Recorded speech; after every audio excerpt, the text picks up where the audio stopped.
नमस्कार, good morning India में आपका स्वागत है। मैं हूं अदिति राजपूत। पहलवानों की खबर से हम शुरुआत कर रहे हैं क्योंकि उनका मसला फिलहाल खत्म होता हुआ नजर नहीं आ रहा और कई इसमें बीच में नए ऐसे पेच आ गए हैं जिससे अब ये मामला और पेचीदा होता हुआ नजर आ रहा है। दिल्ली पुलिस ने जिस तरह से दावा किया कि फिलहाल कोई भी सबूत उस तरह के नहीं मिले हैं बृजभूषण सिंह के खिलाफ कि उनकी गिरफ्तारी हो सके, उधर पहलवानों के खेमे में भी नाराजगी है और पहलवानों के समर्थन में आज यूपी के मुजफ्फरनगर में खाप पंचायत होगी। यह ऐतिहासिक सोरम चौपाल पर आयोजित की जानी है। इस चौपाल में खाप चौधरियों के साथ कई और लोग भी शामिल हो रहे हैं। दूसरे राज्यों के खाप नेता भी यहाँ पर शामिल होने के लिए आ रहे हैं, लेकिन जो आम लोग हैं वो यहाँ पर दाखिल इस खाप पंचायत में नहीं हो पाएंगे। अंतर्राष्ट्रीय ख्याति प्राप्त पहलवानों के यौन शोषण के मामले को लेकर खाप चौधरी काफी नाराज हैं। इस पंचायत में अलग अलग नेता शामिल होने जा रहे हैं खाप पंचायतों के, लेकिन कोई भी आम लोग जो हैं वो इसमें शामिल नहीं हो पाएंगे और बृजभूषण शरण सिंह पर कार्रवाई के लिए 5 दिनों का अल्टीमेटम यहाँ पर पहलवानों ने दिया है। तो पूरी विस्तृत रिपोर्ट यहाँ पर आपको दिखाते हैं हमारे सहयोगी मुकेश सिंह सेंगर की।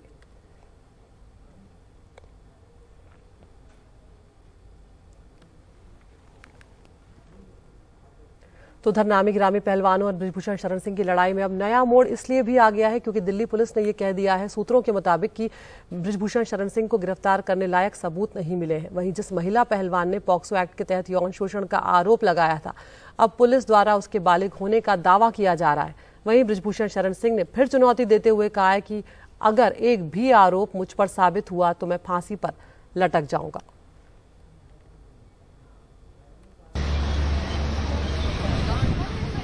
दिल्ली पुलिस के टॉप सूत्रों के हवाले से एनडीटीवी को पता चला है कि बीजेपी सांसद बृजभूषण शरण सिंह के खिलाफ यौन शोषण की शिकायत करने वाली लड़की नाबालिग पहलवान असल में बालिग है।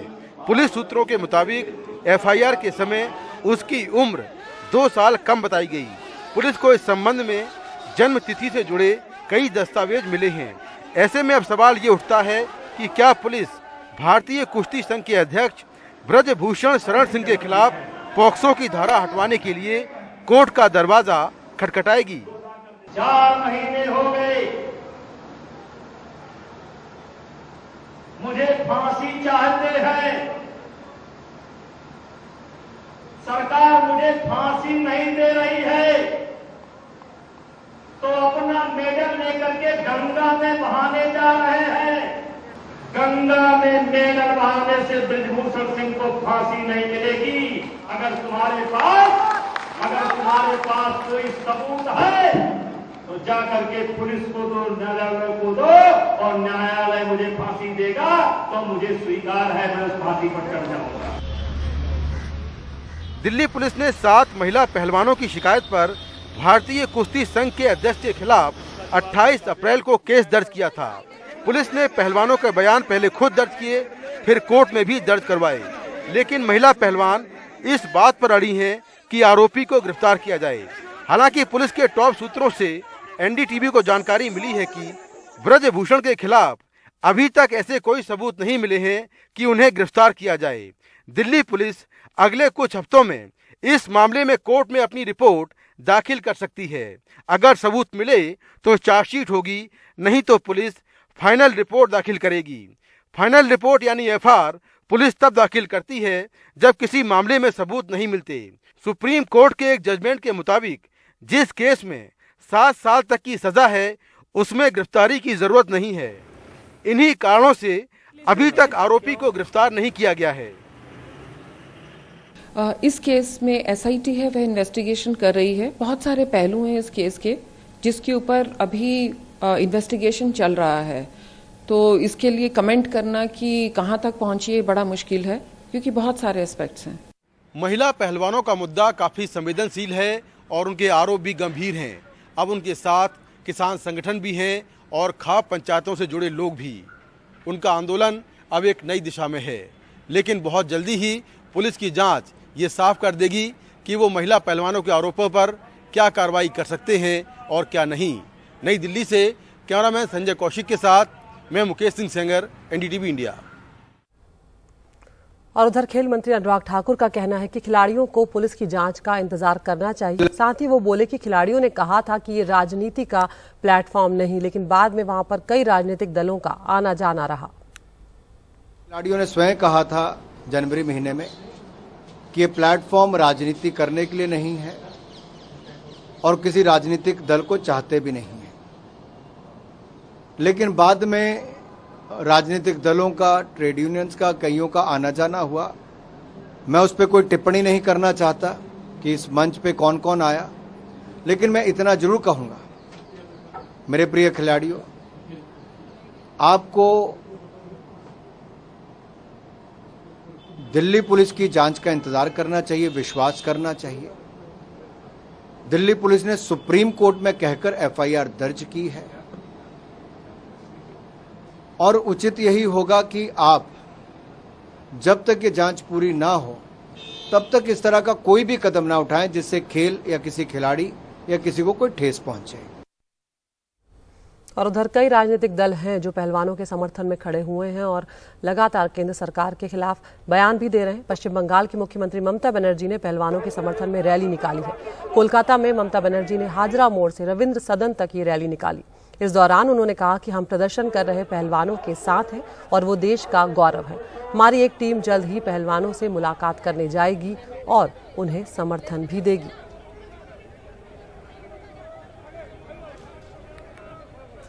और उधर दिल्ली में 16 साल की लड़की की हत्या के मामले में गिरफ्तार साहिल की 2 दिनों की रिमांड अब खत्म हो रही है। आज उसे अदालत में पेश किया जाना है। सूत्रों की माने तो पुलिस एक बार फिर से रिमांड की मांग करेगी, क्योंकि हत्या में इस्तेमाल हथियार अभी तक बरामद नहीं हुआ है। 28 मई को देर शाम हुई थी नाबालिग लड़की की हत्या और जिस बेरहमी से साहिल ने हत्या की थी, जो तस्वीरें सामने आई थी, उसने सबको हिलाकर रख दिया था। हमारे साथ हमारे सहयोगी मुकेश सिंह सेंगर जुड़ गए हैं। मुकेश, क्या कुछ जानकारी इस मामले में अब तक पुलिस जुटा पाई है, क्योंकि अब रिमांड खत्म हो रही है, तो ऐसे में आज पुलिस को कोर्ट के सामने कुछ सबूतों की बात भी रखनी होगी। देखिए, बिल्कुल साहिल से दिल्ली पुलिस ने 2 दिन की रिमांड के दौरान काफी लंबी पूछताछ की है। उसके पास जो मोबाइल था वो बरामद कर लिया गया है, लेकिन इसमें जिस चाकू से उसने लड़की की हत्या की थी वो चाकू अब तक नहीं मिल पाया है, क्योंकि उसने बार बार वो अपने बयान बदल रहा है, जिसमें कभी कोई लोकेशन बता रहा है। तो पुलिस आज उसको फिर से कोर्ट में पेश करेगी।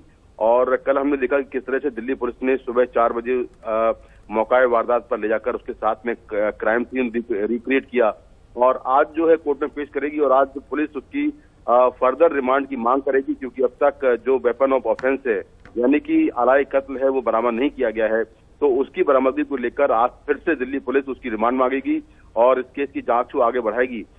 इस पूरे मामले में अब तक की जो पूछताछ हुई है उसमें यही बात सामने आई है कि जो आरोपी है उसने बयान दिया है कि जो लड़की थी वो लगातार उसको इग्नोर कर रही थी। पिछले 3 साल से उसकी दोस्ती थी और लगातार उसको इग्नोर कर रही थी। एक दिन पहले लड़की और उसके नए दोस्त ने उसको धमकाया था, जिसके बाद वो गुस्से में आ गया और उसके बाद उसने हत्या करने की प्लानिंग कर ली। तो दिल्ली पुलिस इस पूरे मामले में आज आरोपी को कोर्ट में पेश कर उसकी फिर से रिमांड लेने की मांग करेगी और जो चाकू है वो बरामद करने की कोशिश करेगी। जी, शुक्रिया मुकेश इस तमाम जानकारी के लिए। अपडेट के लिए हम आपके पास आते रहेंगे। देखना होगा आज जब साहिल को कोर्ट में पेश किया जाता है तो पुलिस की तरफ से क्या कुछ कहा जाता है और पुलिस को कोर्ट की तरफ से रिमांड मिलती है या नहीं। फिलहाल एक ब्रेक के लिए रुक रहे हैं।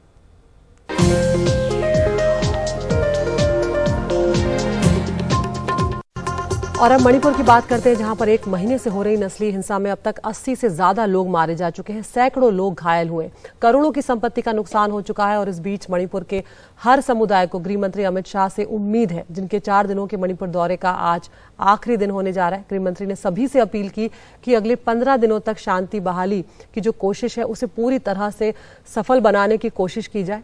इसके बीच में ये भी हो रहा है कि सरकार जो है वो समस्या का एक स्थायी हल ढूंढने की पूरी कोशिश में जुटी हुई है। अमित शाह आज एक प्रेस कॉन्फ्रेंस भी करेंगे। इस बीच राज्य सरकार ने राज्य में इंटरनेट सेवा पर पाबंदी 5 जून तक बढ़ा दी है।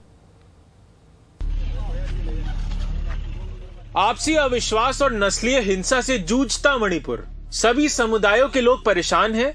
उन्हें डर सता रहा है कि कहीं फिर से हिंसा शुरू ना हो जाए। मणिपुर में इस वक्त कोई भी समुदाय सुरक्षित महसूस नहीं कर रहा है। बीते 1 महीने में सैकड़ों लोगों के घर जला दिए गए, कई लोगों ने अपनी जान हिंसा में गंवा दी।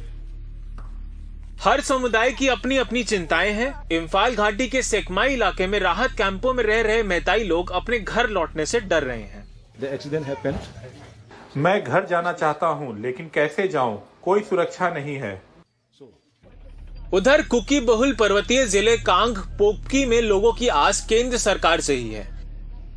गृह मंत्री अमित शाह बुधवार को इस इलाके के दौरे पर पहुंचे। स्थानीय लोगों ने उनका स्वागत भी किया।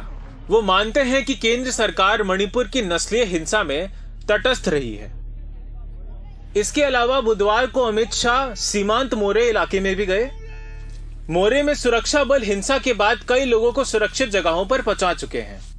अमित शाह मणिपुर के दौरे के पहले 3 दिन में राज्य के अलग अलग समुदायों के साथ 10 से ज्यादा बैठकें कर चुके हैं। मणिपुर के हिंसा प्रभावित लोगों को शाह के इस दौरे से बड़ी आस है। हमने जो हिंसा झेली उसकी कल्पना नहीं की जा सकती। गृह मंत्री यहाँ के दौरे पर हैं। हमें उम्मीद है कि शांति स्थापित करने के लिए उनमें राजनीतिक इच्छा शक्ति होगी। हम समाधान के लिए अमित शाह पर निर्भर हैं। बीते दिन बहुत दर्द भरे रहे। यहाँ तक कि आम जरूरतों की चीजें और खाने का सामान जुटाना तक मुश्किल हो गया। मणिपुर के राजनीति में सालों से पहाड़ों में जो रहते हैं और इम्फाल वैली में जो रहते हैं उनके बीच का जो मतभेद है उसको लेकर चर्चा किया गया है। दुख की बात तो यह है कि इस बार के हिंसक घटना भी इसी मतभेद का नतीजा है। अमित शाह का मणिपुर का दौरा का प्रयास ये है कि एक ऐसा शांतिपूर्ण व्यवस्था बनाया जाए जिसमें दोनों जगह के लोग एक साथ एक शांतिपूर्ण स्थिति में रह सके, क्योंकि इस दूरी को अगर कम नहीं किया गया तो इस राज्य के लोग हमेशा के लिए बट जाएंगे। कैमरा पर्सन संजय चक्रवर्ती के साथ कांगपुकपी मणिपुर से सौरभ गुप्ता, एनडीटीवी इंडिया।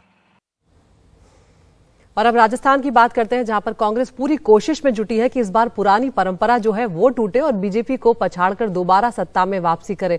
और इसी कोशिश में जनता को लुभाने के लिए बड़ा दांव मुख्यमंत्री अशोक गहलोत ने यहां पर चला है। उन्होंने राजस्थान में सभी उपभोक्ताओं के लिए बिजली बिल में बड़ी राहत की घोषणा की है। अशोक गहलोत ने ऐलान किया कि राजस्थान में 100 यूनिट बिजली मुफ्त मिलेगी। 100 यूनिट से ज्यादा इस्तेमाल करने पर भी पहले 100 यूनिट जो हैं वो मुफ्त होंगे। उन्होंने ट्वीट कर कहा कि बिल कितना भी आए, पहले 100 यूनिट का चार्ज नहीं देना होगा। जो दिया जा रहा है 200 यूनिट तक जो पाबंद रखेंगे अपने आप को, उनको 100 यूनिट तो फ्री होगी। उसके अलावा 100 से 200 यूनिट तक जो है उनका भी जो फिक्स चार्ज है, अन्य चार्जेज है, वो चार्ज नहीं ले जाएंगे। इस प्रकार उनको भी बहुत बड़ी राहत मिलेगी। और अब वो भविष्य के अंदर 100 यूनिट पूरी तरह फ्री, 200 यूनिट अगर बिजली का कंज्यूम करते हैं उनके लिए भी बहुत बड़ी राहत होगी। उनको अब कोई फिक्स चार्ज नहीं देना पड़ेगा। कल प्रधानमंत्री नरेंद्र मोदी भी राजस्थान में थे और उन्होंने बीजेपी के लिए चुनावी बिगुल जो है, एक तरह से कह सकते हैं उसका शंखनाद जो है वो कल किया। बिगुल जो है वो कल फूंका गया है।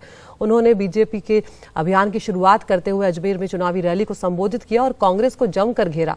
प्रधानमंत्री ने कहा कि कांग्रेस की गारंटियां जो है वो देश को दिवालिया बना देंगी। दूसरी ओर गहलोत और पायलट के बीच घमासान जो है उसका मुद्दा भी उन्होंने उठाया। सचिन पायलट ने फिर अपनी 3 मांगों को दोहराया।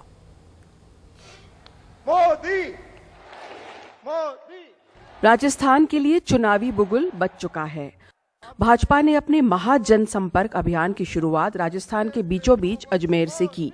लेकिन सिर्फ महाजनसंपर्क अभियान ही नहीं, ये राजस्थान में भाजपा की चुनावी रणनीति की एक तरह से झलक थी। और राजस्थान में कांग्रेस की अंदरूनी कलह का राजनीतिक फायदा भाजपा जरूर उठाना चाहती है। आपने 5 वर्ष पहले राजस्थान में भी एक जनादेश दिया था और बदले में राजस्थान को क्या मिला? क्या मिला? अस्थिरता और अराजकता। यहां 5 साल से विधायक, मंत्री, मुख्यमंत्री आपस में लड़ने में ही बिजी है। ब्रह्मा मंदिर के दर्शन के बाद प्रधानमंत्री नरेंद्र मोदी ने अजमेर में जनसभा को संबोधित किया और यहां उन्होंने कांग्रेस पे भ्रष्टाचार का आरोप लगाया। साथियों, और जब लूट की बात होती है ना, तो कांग्रेस किसी में भेदभाव नहीं करती। कांग्रेस देश के हर नागरिक को, गरीब हो, दलित हो, पीड़ित हो, शोषित हो, वंचित हो, आदिवासी हो, अल्पसंख्यक हो, दिव्यांग हो, महिला हो, युवा हो, सबको सबको समान भाव से लूटती है। प्रधानमंत्री नरेंद्र मोदी ने लोगों को भी सतर्क किया कि कांग्रेस की गारंटी से देश दिवालिया हो सकता है। जो कांग्रेस ने कहा था, जो वादा किया था, वो निभाया क्या?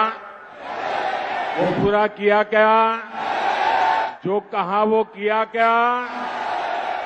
भाइयों और बहनों, ये ऐसी गारंटियां देते हैं जिनको अगर अमल में लाया जाए तो राज्य और देश दिवालिया हो जाएगा। कांग्रेस ने अपने चुनावी अभियान में समाज कल्याण की योजनाओं का भंडारा खोल दिया है। मुफ्त बिजली से लेकर राशन और 500 रुपए में घरेलू गैस सिलेंडर, कई चीजों की गारंटी कांग्रेस दे रही है कर्नाटक और राजस्थान में, और इसका जवाब भाजपा को देना है। लेकिन कांग्रेस के लिए चुनौती सिर्फ भाजपा ही नहीं, लेकिन अपने ही पार्टी के नेता सचिन पायलट भी हैं, जिन्होंने अपनी मांगे दोबारा दोहराई हैं कांग्रेस आलाकमान की सुलह की कोशिशों के बावजूद। कल नया महीना शुरू होगा। मैं फिर कह रहा हूँ आपको, मेरे नौजवान साथियों को जो मैंने पब्लिक डोमेन में आश्वासन दिया है, जो मैंने कमिटमेंट्स किए हैं, और मेरे कमिटमेंट्स कोई हवाई बातें नहीं हैं और ये ऐसी बातें नहीं है जिससे कोई कह सकता है कि गलत बात है। क्योंकि मैंने कहा ना, कांग्रेस पार्टी हमेशा करप्शन के खिलाफ रही, कांग्रेस पार्टी हमेशा नौजवानों के पक्ष में रही है। तो उनको न्याय दिलाना और भाजपा सरकार में जो करप्शन हुआ उस पर जांच बैठाना, मैं समझता हूँ ये अति अनिवार्य है, इस पर कोई कॉम्प्रोमाइज नहीं। राजस्थान के इस विधानसभा चुनाव में बीजेपी पूरी तरह आक्रामक रहने की तैयारी कर रही है और राजस्थान कांग्रेस में अंदरूनी कलह को खूब भुनाएगी। लेकिन क्या बीजेपी अपनी रणनीति में भी कुछ बदलाव लाएगी? क्योंकि कर्नाटक चुनाव में बीजेपी ने ज्यादातर जो चुनाव है हाईकमान के चेहरे पे लड़ा था। लेकिन क्या राजस्थान के स्थानीय नेतृत्व को आगे करने की कोई योजना है? ये देखना आगे है। जयपुर से हर्षा कुमारी सिंह, एनडीटीवी इंडिया। और अब कर्नाटक की बात करते हैं, जहां पर कांग्रेस ने वादा किया था कि सरकार बनी तो पहली कैबिनेट में ही 200 यूनिट मुफ्त बिजली जैसे 5 वादे जो हैं वो पूरे कर दिए जाएंगे। कैबिनेट की पहली बैठक में तो हो नहीं पाया, तो दूसरी बैठक से पहले एक बैठक बुधवार को मुख्यमंत्री सिद्धारमैया ने बुलाई और अब शुक्रवार की नई तारीख दी गई है। लेकिन परिवार की जो महिला सदस्य में रकम देने का वादा किया गया था, वो परिवार में सास को मिलेगी या बहू को, इस बात को लेकर गाँव में चर्चा शुरू हो गई है। हमारे सहयोगी निहाल किदवई की रिपोर्ट।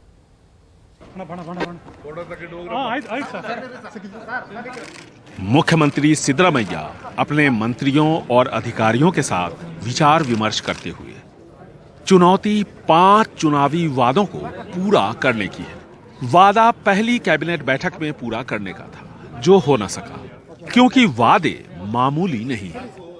200 यूनिट बिजली मुफ्त, हर घर की महिला मुखिया को 2000 रुपए हर महीने, डिप्लोमा होल्डर बेरोजगारों को 3000 रुपए महीने और अंडर ग्रेजुएट्स को 1500 रुपए महीने 2 बरस तक। सभी महिलाओं को राज्य में मुफ्त बस सेवा और बीपीएल परिवार के हर सदस्य को 10-10 किलो अनाज। एक अनुमान के मुताबिक हर साल इन वादों की वजह से सरकार पर 50,000 करोड़ रुपए का बोझ पड़ेगा। हमने जानकारी ली है जिसे कैबिनेट में डिस्कस करेंगे, मंत्रियों के ओपिनियन के साथ, और उसी दिन फैसला लेंगे। उप मुख्यमंत्री डीके शिव कुमार के मुताबिक कुछ लोगों ने पत्र लिखकर सरकार से कहा कि उनको मुफ्त सुविधाएं नहीं चाहिए। गांवों में महिलाओं के बीच आजकल ये चर्चा गर्म रहती है कि 2000 रुपए की राशि हर महीने परिवार में किसको मिलेगी, सास को या फिर बहू को। अगर मेरे हेड ऑफ द फैमिली मेरी माँ है तो उनको मिलेगी, अगर मैं उनसे अलग हो गया हूँ तो मेरा फैमिली यूनिट सेपरेटली रजिस्टर हुआ है तो मेरी धर्मपत्नी को मिलेगी। As simple as that. उसमें बीजेपी वालों को समझ में थोड़ा टाइम लगता है, वो समझा देंगे। इन 5 वादों के साथ साथ एक और वादा कांग्रेस ने किया था कि सरकार बनने पर कैबिनेट की पहली ही बैठक में इन 5 वादों को पूरा किया जाएगा। अब कैबिनेट की दूसरी बैठक होने जा रही है। मौजूदा हालात में यह कहना मुश्किल है कि सरकार अपने सभी 5 वादे पूरे करेगी या फिर इनमें से कुछ। बेंगलुरु से कैमरामैन कुमार के साथ निहाल किदवई, एनडीटीवी इंडिया। और अब यहाँ पर हम जीडीपी की बात करते हैं। 2022-23 के दौरान जीडीपी वृद्धि दर जो है वो 7.2% रही। बुधवार को सांख्यिकी मंत्रालय ने जीडीपी के ताजा आंकड़े जारी किए हैं। सांख्यिकी मंत्रालय के मुताबिक इस साल जनवरी मार्च तिमाही में जीडीपी की रफ्तार 6.1% रही है। अर्थव्यवस्था के मोर्चे पर यह सरकार के लिए अच्छी खबर है। जीडीपी के जो आंकड़े सामने आए हैं वो विश्लेषकों के पूर्वानुमान से भी बेहतर है। हिमांशु शेखर की रिपोर्ट। भारतीय अर्थव्यवस्था की रफ्तार वित्तीय साल 2022-2023 में अनुमान से कुछ बेहतर रही। शुक्रवार को सांख्यिकी मंत्रालय की तरफ से जारी आंकड़ों के मुताबिक 2022-2023 में विकास दर पहले अनुमानित 7% से कुछ बेहतर 7.2% रही, जबकि पिछले साल की आखिरी तिमाही जनवरी मार्च 2023 के दौरान विकास दर 6.1% रही। 2021-2022 के दौरान जीडीपी की वृद्धि दर 9.1% रही थी। आरबीआई ने मौजूदा वित्तीय साल 2023-2024 के दौरान जीडीपी दर 6.5% रहने का अनुमान जताया है। उद्योग जगत को उम्मीद है कि मौजूदा वित्तीय साल में विकास की संभावनाएं बेहतर होंगी। अभी क्या आपकी एक्सपेक्टेशंस हैं, जो अभी अर्थव्यवस्था की स्थिति है अंतर्राष्ट्रीय स्तर पर भारतीय अर्थव्यवस्था को लेकर? मेरे हिसाब से आज के दिन हम बहुत अच्छे पोजीशन में हैं और आरबीआई गवर्नर साहब का भी अगर आपने रिएक्शन देखा होगा, he didn't increase the interest rates, good signal कि we are cooling down in terms of inflation. और इन्फ्लेशन थोड़ा सॉफ्ट होने से गवर्नमेंट के हाथ में और औजार आ जाते हैं टू पुश सर्टन सेक्शंस, कुछ सेक्शंस ऑफ द इकोनॉमी जो थोड़ा पीछे चल रहा हो। अदरवाइज अगर आप देखेंगे तो मैन्युफैक्चरिंग हाई है, जीएसटी हाई है, कलेक्शंस बढ़िया है, रोबस्ट है, अपने पास रिजर्व सफिशिएंट है, हमारी करेंसी स्टेबल है रिलेटिव टू अदर करेंसीज। तो मेरे हिसाब से अभी तक जो होते आया है उससे सब्सटेंशियली हायर ही जाएगा गवर्नमेंट और इकोनॉमी। इस साल जो इकोनॉमी की ग्रोथ रेट है हमारे हिसाब से, जैसे सरकार बोल रही है कि हम 7% की तरफ जा रहे हैं, 6.5% आरबीआई ने प्रोजेक्ट किया है। मेरे हिसाब से 6.5-7% एक्सपेक्ट करना रीजनेबल होगा। बुधवार को अंतर्राष्ट्रीय बाजार में कच्चे तेल की कीमत गिरकर $73 प्रति बैरल के आसपास पहुंच गई। तेल अर्थशास्त्री किरीट पारिक कहते हैं, कच्चे तेल की कीमत में गिरावट का ये ट्रेंड अगर बरकरार रहा तो अर्थव्यवस्था को बड़ी राहत मिलेगी। इस बार आरबीआई ने कहा है कि इस वित्तीय साल में 6.5% जीडीपी ग्रोथ रेट रहने की उम्मीद है। आप कैसे देखते हैं आरबीआई के आकलन को? मैं तो जरा ज़्यादा बुलिश हूँ आरबीआई से, क्योंकि आजकल अभी प्राइवेट इन्वेस्टमेंट भी बढ़ रहा है और इसीलिए मैं मानता हूँ कि सरकारी गवर्नमेंट, सेंट्रल गवर्नमेंट तो काफ़ी इन्वेस्टमेंट कर रही है। यस, कहीं स्टेट का इन्वेस्टमेंट कम हो रहा है, लेकिन it's compensated by growth in private investment, then we should have a really better growth rate and low oil prices. कम तेल का बाजार की कीमत कम हुई, इससे भी थोड़ा फायदा होना चाहिए। थोड़ा फायदा होना चाहिए। तो आपको लगता है कि ये तेल जो सस्ता हुआ है, ये ट्रेंड अगले कुछ महीने तक रह सकता है? अगले कुछ महीने तक जरूर रहेगा मेरा ख्याल से। जाहिर है आर्थिक मोर्चे पर सरकार के लिए माहौल बेहतर हो रहा है। दिल्ली से कैमरा पर्सन सुशील राठी के साथ हिमांशु शेखर, एनडीटीवी इंडिया।